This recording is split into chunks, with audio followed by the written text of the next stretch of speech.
بسم اللہ الرحمن الرحیم۔ کیا آپ نے کبھی سوچا ہے کہ اگر انسان نے ساری زندگی گناہوں میں گزار دی ہو تو کیا اس کے لیے بھی اللہ تعالیٰ کی رحمت کے دروازے کھلے ہیں؟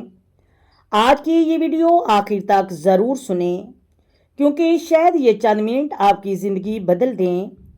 اللہ تعالیٰ قرآن مجید فرقان حمید میں فرماتا ہے کہ اے میرے بندو، جنہوں نے اپنی جانوں پر ظلم کیا اللہ تعالیٰ کی رحمت سے نا امید ہوئے، بے شک اللہ تبارک و تعالیٰ گناہ معاف فرما دیتا ہے، بے شک وہ بہت بخشش والا اور نہایت مہربان ہے۔ اس آیت میں اللہ تعالیٰ نے سب سے پہلے اے میرے بندو کہہ کر اپنے بندوں کو محبت سے پکارا، پھر امید دلائی کہ اگر تم سچے دل سے توبہ کرو تو میرے لیے تمہارے گناہ معاف کرنا مشکل نہیں۔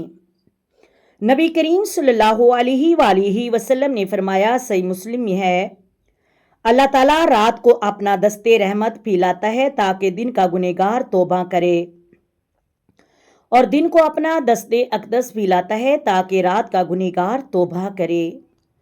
سوچیں، ہمارا رب ہر وقت ہمیں اپنی طرف بلاتا ہے لیکن ہم دنیا کی مصروفیت میں اس کی آواز کو بھول جاتے ہیں۔ اگر آپ سے نماز چھوٹ گئی ہے، اگر آپ گناہوں میں مبتلا ہیں، اگر آپ کو لگتا ہے کہ اب واپسی ممکن نہیں، تو یاد رکھیں جب تک آخری سانس نہیں آتی اور سورج مغرب سے طلوع نہیں ہوا تو توبہ کا دروازہ کھلا ہے۔ آج ہی اللہ تعالیٰ سے سچے دل سے توبہ کریں اور دل سے معافی مانگیں، نماز کی پابندی کریں، قرآن مجید سے تعلق مضبوط کریں اور آئندہ گناہوں سے بچنے کا پختہ ارادہ کریں۔ ہمیں معلوم ہونا چاہیے کہ ہم آخری سانس تک بھی اپنے رب کی بارگاہ میں توبہ کر سکتے ہیں۔ اللہ ہمیں سچی توبہ کرنے، اپنی رحمت کے سائے میں اللہ تبارک و تعالی ہمیں جگہ دے اور ایمان پر خاتمہ نصیب فرمائے، آمین یا رب العالمین۔ اگر ویڈیو اچھی لگے ویڈیو کو لائک کریں، شیئر کریں اور چینل کو سبسکرائب کریں۔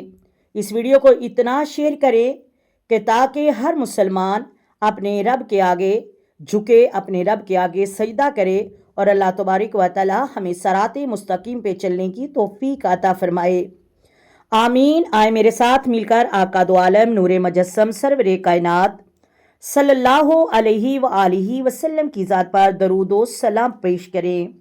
الصلاۃ والسلام علیک یا سیدی یا رسول اللہ، الصلاۃ والسلام علیک یا سیدی یا نبی اللہ، الصلاۃ والسلام علیک یا سیدی یا رحمت للعالمین، الصلاۃ والسلام علیک یا سیدی یا محمد رسول اللہ۔ محترم ناظرین، اللہ حافظ۔